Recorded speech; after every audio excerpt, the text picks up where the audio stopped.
आए दोस्तों, पटना गली के हाल देखी का स्थिति बा। पटना हर गली के अंदर पानी पानी। बारिश के कारण देखी सब लोग पानी हिल के ही आवता जाता। देखी स्थिति का बा पटना में। ये देखी पापा जी कितना पानी लागल बटे।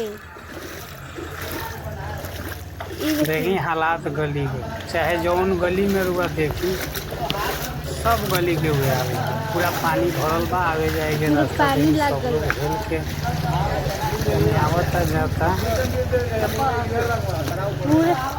थोड़ा मोड़ा पानी नहीं के 70 से ज़्यादा पानी गली में। जेने जाई नहीं पानी है पानी। कोई गली रुआ देखी सब गली के हुए और पूरे ठेहुना पर ले लाग गल रखा।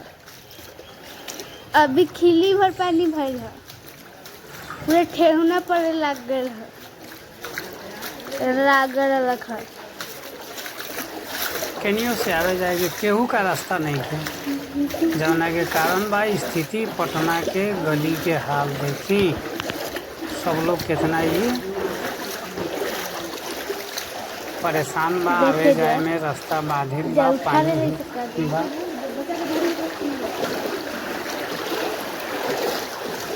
देख कोई फोन करता देखिए।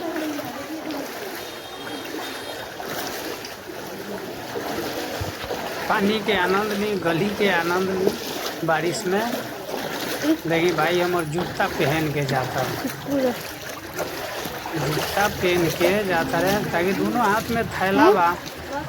जूता बेचारा कहाँ उठाओ, लास्ट में हेल के जाता रहे जूता पहन के। हम यही सब स्थिति बा अभी के जो समय बा उस समय के अनुसार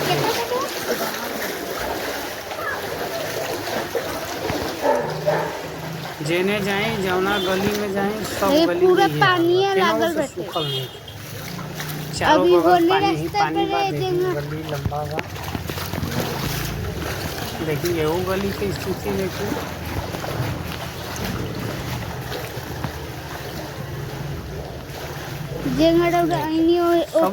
पूरा ठेहुना भरले पानी। केनियो से आवे जाए के रास्ता नहीं के, रास्ता बाधित बा।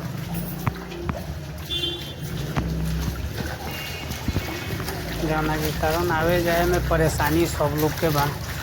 ई बार और पटना के गली के स्थिति लोग कहेला देहात। देहात में जो आनंद बा वो टाउन में नहीं। टाउन में रुआ बरसात के दिन में सूखल कहीं ना मिली, बाकी सब जगह मिली।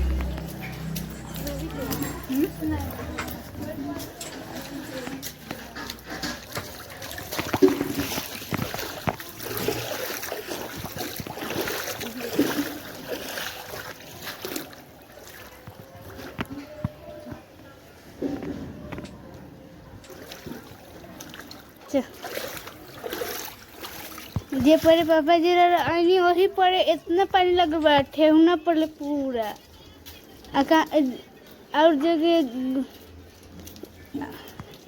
और कहाँ पूरा होने तक ले जन रूम ले रही सब घड़ी की छोटा रूम रहे ओनहू लागल बटे। पूरा ओने तो डार तक ले लागल बा पानी।